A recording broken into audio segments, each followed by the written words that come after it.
ProRevenge stories. Mess with minors and my job. Lose your job and your boyfriend. Edited some stuff. Thanks all 100 of you for the correction of intensive purposes to intents and purposes. Also thanks to all who upvoted, gave awards, and commented. Much love. Hey folks, first post in here. Hopefully it fits here. Throwaway because some folks in the story may know my Reddit, so yeah, no safety and all. Also done on mobile, sorry for formatting. TLDR at the end because this is a doozy. Alright, circa 2014 I worked for a large movie theater chain in a small midwestern city. Job was pretty awesome outside of the pay and essentially no way to move up. I like to think I am good at my job and I try my hardest no matter where I work. In this particular situation I was one of the most tenured employees at the theater, save for two other folks who had worked there part-time on the side and had full-time jobs elsewhere. So for the sake of this story I need to tell you about Jane, not actual name. Jane started working for the theater 2 months before me. They worked elsewhere as a supervisor and was looking to move up at the theater. Right after I started, one of the managers left to work at a different theater and the supervisor moved up. We had two managers, one general manager, basically the highest level at the theater, and a supervisor, which is a manager in training.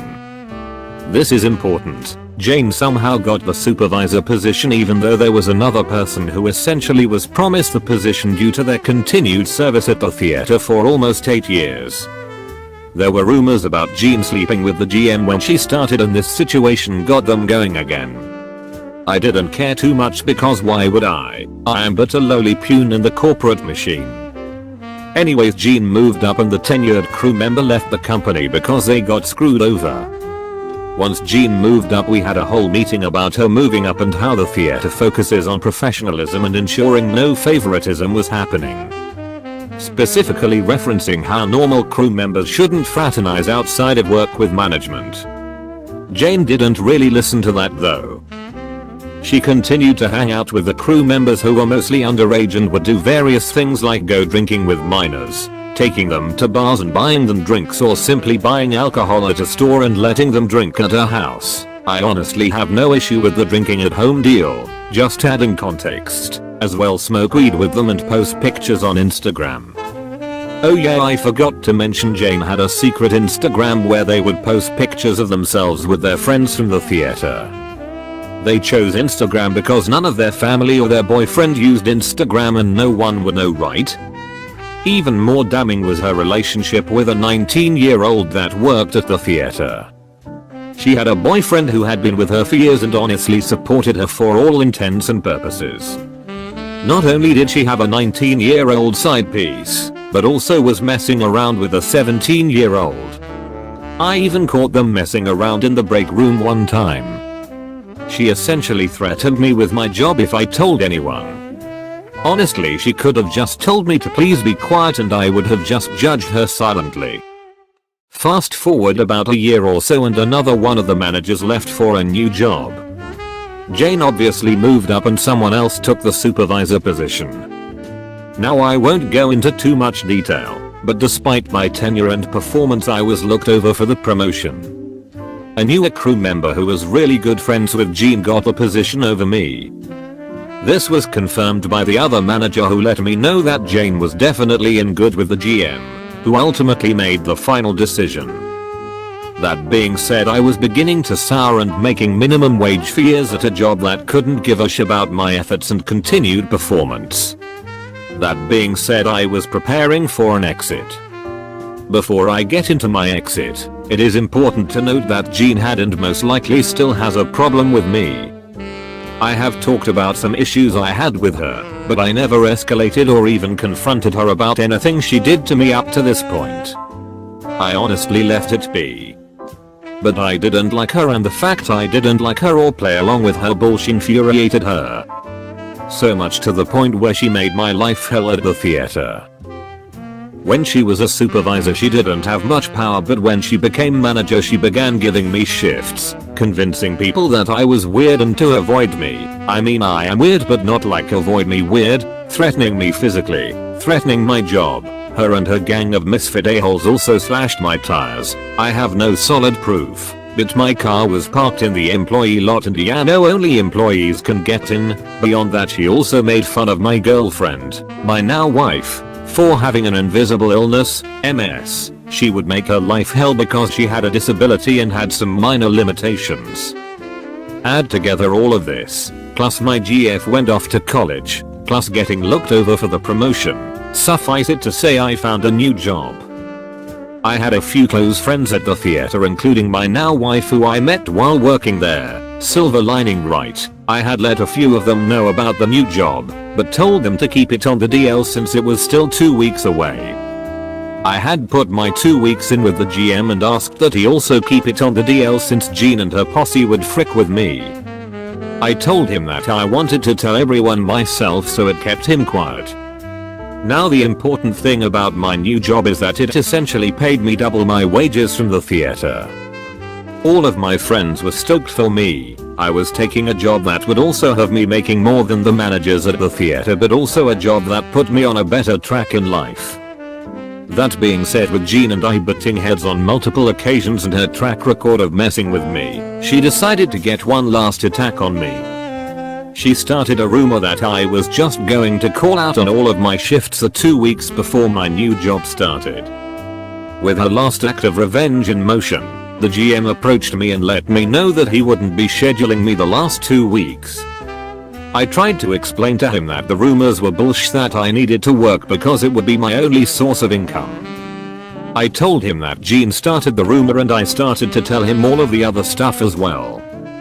He of course didn't believe me and told me that Jane wouldn't do what I was saying she would do. So it was her word versus mine. I contacted my new job who let me know that my start date was firm and that their budget wouldn't allow me to start until 2 weeks later as originally planned. Now here I am essentially jobless for 2 weeks. Now I was upset, but I was also lucky. I was still living with family and didn't have to pay rent, so I sucked it up and essentially told myself that I would just take a forced 2-week vacation. But Jean didn't stop there. She escalated again by having one of her cronies call my new job and tell them that I got fired. I was luckily able to talk down my new boss by letting him know that this wasn't the case, that I put my 2 weeks in and everything else, but that was the last straw. I left my last day at the theater, and while it was sad and I was upset that I wouldn't be able to work out the last 2 weeks of my job that I had for years, I was focused and determined on revenge. Rule number 1 of living a secret life and having a secret Instagram is not add everybody and their mother to the page. I had a friend of a friend who also didn't care for Jean, let's call them Joe.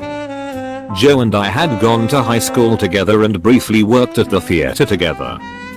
He and Jane were part of the same group at the theater until they had a small falling out. Nothing crazy, but he wasn't exactly happy with her. I talked to Joe and we discussed my issues with Jean over some lunch that I bought for him. Food is the key to all revenge plots. Once we ate and discussed my problems with Jean, I asked for his help. I needed access to her Instagram. Yeah, I know, the secret one, showing her hanging out with underage employees, drinking alcohol and smoking weed with them, and also some mushy posts about a 19-year-old boyfriend, as well as some moderately racy photos with her 17-year-old fling. With very little discussion he gave me full access. I took screenshots of essentially everything. We are talking 2-3 years worth of illicit and moderately illegal activity. More than enough to get her fired and to raise some questions in her relationship. I took the screenshots and I printed them on the most high quality paper material that CVS had to offer. I also copied them to a few flash drives for good measure. I purchased 2 yellow padded envelopes, can never be too safe, and I filled them both with copies of all of the posts as well as a flash drive with additional copies. As well, I included a note in each one for the appropriate parties. One of the envelopes was taped to the back door of the theater. There was somewhat of a blind spot, so pulled into the parking lot from the rear and snuck around the corner Mission Impossible style to tape the envelope to the back door. On it was the GM's name. As well, in the letter I merely stated that one of their managers had a secret Instagram with a lot of damning evidence of not only favoritism, but also fraternizing with underage employees amongst other wrongdoings. In the letter I also requested her immediate termination. Of the information would be provided to the district manager as well as our corporate office. I made sure to put it somewhere the GM would see on his morning sweep when he opened the theater. The second folder and letter was delivered to her home by Joe. Joe agreed to this as I knew Jane's schedule and had a good idea of when she would be gone, and he knew where she lived from previous hangouts. With both folders delivered, it was only a matter of time. Before I knew it, I was receiving death threats from Jane's gang. All of them saying that they knew it was me and that Jane was going to come after me, that she never did anything to deserve this. It didn't matter to me, of course. I no longer worked there and would hopefully never have to deal with them again. From what I heard, she was taken into the main office of the theater and the GM let her have it. He ultimately had to fire her because there was very clear proof that she was in direct violation of many of the rules and conditions of her employment. As well, her boyfriend with proof in hand kicked her out of his home. Last I heard, she moved farther north and hasn't held down a solid job since. Her family didn't want much to do with her once everything came out with her cheating on her boyfriend. Also, the part about fooling around with a 17-year-old tends not to sit well. In the end, I started my new job without fail and moved on from that place. Haven't seen much of anyone from there since. TLDR, manager makes my life hell, continues to hang out and fool around with underage crew members, lives to regret it. Enjoy losing your job and your boyfriend. Lay off a third of the team and expect us to work harder. We will see about that. So this happened sometime in the 2010 somewhere in the UK. That's all I'm revealing. I worked for a medium-sized PLC in a small team that worked with the sales department getting quotes. I had previously worked in another team in a different department in the same company as well. This also includes elements of malicious compliance. I'll post this there as well. So to set the scene, the company had recently had some issues with regulators and senior management were either oblivious to the damage they were doing or didn't care. They were trying to save costs but going about it all the wrong way. So my team consists of 6 team members and a manager. We were fairly busy and often helped out on other teams as well, and they would in turn help us. This is important for later. So we are all called into a meeting without warning and told that due to declining work tickets they were laying 2 of us off. They did say 2 people were safe, the manager and his sidekick. They made us reapply for our jobs, including doing a test, following the letter of the law on redundancy, which had nothing to do with our roles. It also became apparent during the process that the company flat out lied or at the very minimum manipulated the data used to come up with their conclusion of falling ticket numbers. They dropped by 13 from year 1 to year 3. Bear in mind it was a total of several thousand tickets a year. In the end, the company carried on and 2 team members were removed and made redundant, one of whom took a golden handshake, the other sued the company for various things, not really worthy of mention here, and won. After the dust settled, it also became apparent manager secured his sidekick's position despite him being the worst member of the team in terms of work done and work quality. So in the weeks after, the entire team were too busy to help other teams who then stopped helping us, so a huge backlog of tickets also built up. We also got threatened with disciplinary proceedings if our backlog didn't come down, but was also refused any overtime. During the process we had also been admonished for skipping steps in getting quotes, steps that often took a significant amount of time and served no purpose, so me and 2 others remaining, not including sidekick who had his nose so far up manager's rear ended and came out of his mouth, decided to do everything by the book, down to every last bullet point. This made the backlog of work even worse, but they couldn't say anything. One week we had another meeting with HR, the sales director and our manager to discuss the issues. We all calmly said we are sorry, but we have to follow the guidelines and rules laid down and this is as fast as we can work. We were also asked to start helping out the other teams again as we should be team players. Again we said we are sorry but we can't. Our workload is too high and it's also not in our contracts that we have to do other teams' work. This went on for several months and management still refused to believe we were overworked. When it was time for holidays we realized they hadn't changed the amount of people allowed off from 3. So we all booked holidays. They both went abroad and I decided to visit family the other end of the UK. Of course when manager realized, a week before, he went nuts and another meeting with HR was called. We all calmly said sorry but we checked the rules for our team and 3 people out of 4, manager could do what he likes, can be off at any one time, and again stood our ground and all went on leave for 2 weeks each. This caused even more chaos at work as you can imagine. The sales director after this hatched a plan to get the Indian teams, we had offices in India and other offshore places, to be trained up by us and to help us. However they demanded we fly out to spend weeks there training them. Again we all refused as it's not in our contracts to be trainers or to have to work abroad. They ignored the fact I didn't have a passport at this point. So poor old manager and his sidekick traveled out and trained them for weeks. Eventually both stayed for over 2 months and failed to train them. We would send low effort tickets to them and they would screw it up and we simply said sorry to fix this, we need to do it again. So after 6 months they gave that idea up entirely. We after around a year or so of this, I'm being deliberately vague on timing so please don't ask about it, we all decided to all seek other employment having found we all could not trust the company or manager anymore. And we all found roles elsewhere within a week of each other so all handed our 4-week notices, again to the letter of our employment contracts, and were due to all leave on the same day. Now the female member of the team who was a very learned person and she revealed in all our contracts any documentation we create is ours and we can do with it how we wish when we leave.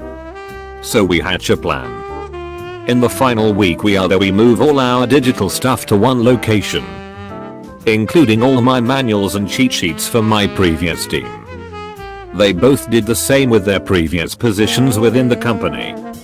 On our final day we bring in our own external drives and with IT's help download and removed all documentation and deleted the copies on the company systems.